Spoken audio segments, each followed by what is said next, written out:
אליו, כועס, שלום, הדלת פתוחה, שלום.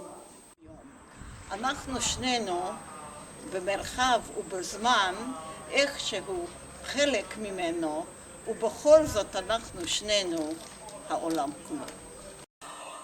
הארץ הייתה תוהו ובוהו וחושך על פני תהום. ורוח אלוהים מרחפת על פני המים. ויאמר אלוהים, ויהי אור, ויהי אור. ויהי ערב, ויהי בוקר, יום אחד. כל יום כמתחדש. אני תמיד הרגשתי מצויה ואהבה גדולה. מקבלים אותי עם חיוך ותמיד עם מחמאה. כל האנשים האלה, זה מפחיד אותי. אנשים מוזרים, המונים. הכיף והתענוג בלשוט. העמסנו את הסירות על הנגמשים ונסענו לתעלה בלי שאנחנו יודעים איפה אנחנו נמצאים. הגענו לתעלה, סירות על הכתף, נכנסנו למים, שטנו לצד שני, לצד שני, למזלנו, ואף אחד כנראה לא ידע את זה, לא היה אפילו מצרי אחד שיחכה לנו. אחרי הצבא הלכתי ברחוב, הרמתי את העיניים וראיתי ענן לבן על רקע תכלת של השמיים. זה היה הסבא שלי שאמר לי, הכל בסדר, תמשיך. ונעלם.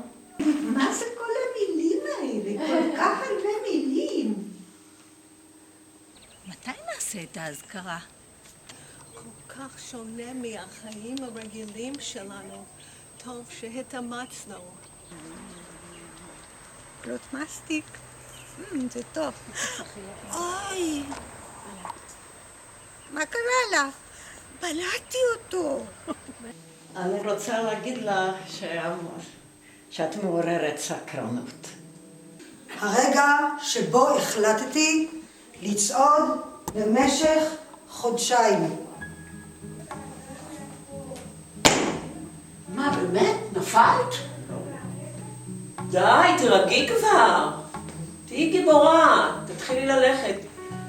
את לא תאמיני, אבל אני באמת פחדתי. כשהייתי בת 5, הייתי צריכה ללכת הביתה, לפעמים, לא תמיד, לפעמים בחושך.